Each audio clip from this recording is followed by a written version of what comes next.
India வந்து ஒரு Mercedes Benz car மாதிரி. ஆனா, நாங்க அப்படி கிடையாது. நாங்க வந்து ஒரு மொரட்டு கல்லு, குப்பையெல்லாம் தூக்கிட்டு போகக்கூடிய ஒரு லாரி.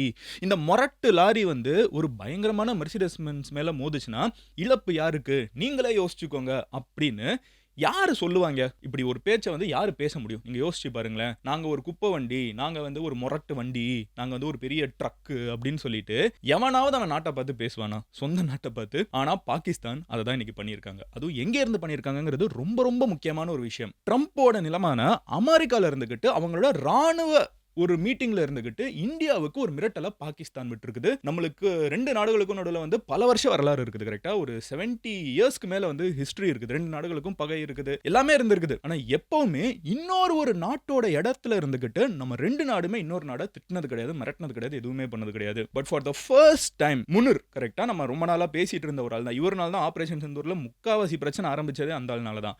இவர் இப்ப இங்கேருந்து கிளம்பி போய் பாகிஸ்தானோட மோஸ்ட் பவர்ஃபுல் பர்சன் இவர் தான். இந்தியால தான் வந்து பிரைம் மினிஸ்டர், பிரசிடென்ட்லாம். அங்க வந்து அப்படிலாம் கிடையாது. அங்க ராணுவ தளபதி தான் இருக்கிறதுலே பவர்ஃபுல்லான ஆளு. மத்தவங்கலாம் டம்மி பீஸ் தான் டெமோக்ரஸில எலெக்ட் ஆகுறவங்கலாம். இவரு பாகிஸ்தான்ல இருந்து கிளம்பி அமெரிக்கா போய் அங்க இருந்துகிட்டு இந்தியாவுக்கு இந்த ஒரு மிரட்டல விட்டுருக்காரு. அவர் என்ன பண்ணாருன்னு பார்த்தீங்கன்னா, காஷ்மீர் வந்து எங்களோட முக்கியமான ஒரு உடல் பகுதி மாதிரி. என்ன ஆனாலும் நாங்க பாகிஸ்தான் விட மாட்டோம்னு சும்மா ஆரம்பிச்சு விட்டாரு. அதுக்கப்புறம் தான் பஹல்காம் தாக்குதல் நடந்துச்சு. டூரிஸ்ட் மேல, சாதாரண இந்தியர்கள் மேல இவ்ளோ பெரிய ஒரு தாக்குதல் வந்து இவ்ளோ கொடூரமா நடந்ததே இல்லங்கிற அளவுக்கு வந்து ஒரு மிகப்பெரிய தாக்குதல் வந்து அதுக்கப்புறம் தான் நடந்துச்சு. அப்பவே இந்தியா சொல்லுச்சு, "இங்க பாரு ஒரு நாட்டு தளபதி தேவையில்லாம வாய விடுறாரு. அதனால தான் இங்க இந்த மாதிரி ரியாக்ஷன்லாம் வந்துட்டு இருக்குது. மூடிட்டு இருங்க" அப்படின்னு சொல்லி நம்ம அப்போல இருந்து பேசிட்டு இருக்கோம். அதுக்கப்புறம் என்னாச்சுன்னு பார்த்தீங்கன்னா, ஆபரேஷன் சிந்தூர்ல நல்லா வாங்கிக்கிட்டாங்க. அதுக்கப்புறம் வந்து ட்ரம்ப் வந்து என்ன நெனச்சாருன்னா, போர நிறுத்திட்டேன்னு சொல்லிட்டு இருக்கார்ல, அதுக்கு வந்து ஒரு ஃபோட்டோ ஷூட் பண்ணணும் அப்படின்னு எதிர்பார்த்து, ஒரே நேரத்தில நம்ம நாட்டோட பிரைம் மினிஸ்டரையும், பாகிஸ்தானோட தளபதியும் ஒயிட் ஹவுஸ்ல ஒரே நேரத்தில மீட் பண்ணணும்னு நெனச்சாரு. அப்போ நம்ம பிரைம் மினிஸ்டர் என்ன பண்ணிட்டாரு, "இல்ல, இல்ல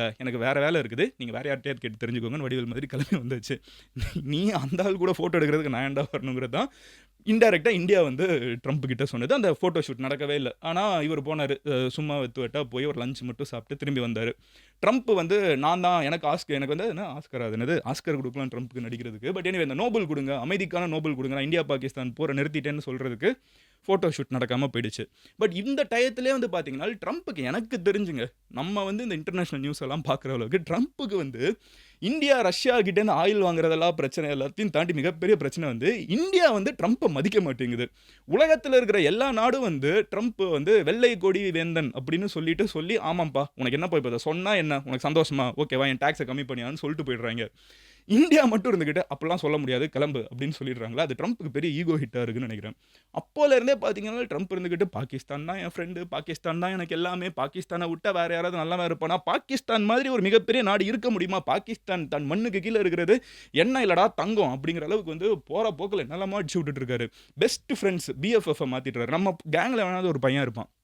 திடீர்னு நம்ம ஒண்ணுமே பண்ணியிருக்க மாட்டோம்.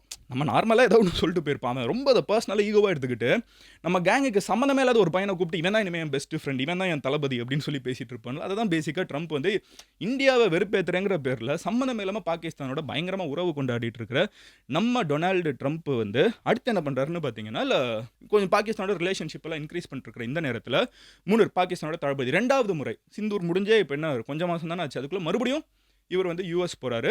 அது வந்து புளோரிடால இருக்கக்கூடிய ஒரு ஈவென்ட் ஓகேவா? ராணுவ ஈவென்ட். அந்த ஈவென்ட்ல வந்து அவரு பேசுறப்போ, "இந்தியா வந்து ஒரு மெர்சிடஸ் கார் மாதிரி. ஆனா நாங்க அப்படி கிடையாது. நாங்க வந்து ஒரு மொரட்டு ட்ரக், டம்ப் ட்ரக். குப்ப லாரி, மண் வண்டி, இல்ல பிரேக் பிடிக்காத தண்ணி லாரி அந்த மாதிரி ஒரு மொரட்டு வண்டி நாங்க.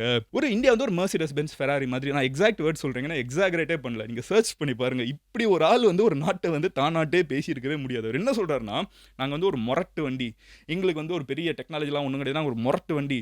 கிட்ட வந்து ஒரு மெர்சிடஸ் பென்ஸ் நிக்குது. ஒருவேள இந்த மெர்சிடஸ் பென்ஸ வந்து இந்த ட்ரக் இடிச்சுச்சுன்னா, மெர்சிடஸ் பென்ஸும் ட்ரக்கும் இடிச்சுச்சுன்னா, யாருக்கு டேமேஜ்? நீங்களே சொல்லுங்களேன். நான் ஒரு மொரட்டு வண்டி. நான் ஆல்ரெடி அடி வாங்கின வண்டி. நான் ஒரு வேஸ்ட் வண்டி. எனக்கு ஏதாவது டேமேஜ் இருக்கா? ஒண்ணும் கிடையாது. ஆனா அந்த மெர்சிடஸ் பென்ஸுக்கு இழக்கிறதுக்கு எல்லாம் இருக்குது. பார்த்து இருந்துக்க" அப்படின்னு சொல்லி ஒரு வித்தியாசமான மிரட்டல நம்ம கிட்ட குடுத்திருக்காரு. ஒரு சோசியல் மீடியா வந்து, "டேய் இத நெனச்சு நான் பெருமைப்படுறதா? நீ என்னைய பென்ஸ்ன்னு நெனைக்கிறேன்னு நெனச்சு நான் பெருமைப்படுறதா? இல்ல நீ ஒரு மொரட்டு ட்ரக்குன்னு உன்னையவே நீ சொல்லிக்கிறேன்னு நெனச்சுக்கிட்டு சிரிக்கிறதான்னு தெரியலன்னு" சொல்லிட்டு கலாய்ச்சிட்டு இருக்காங்க.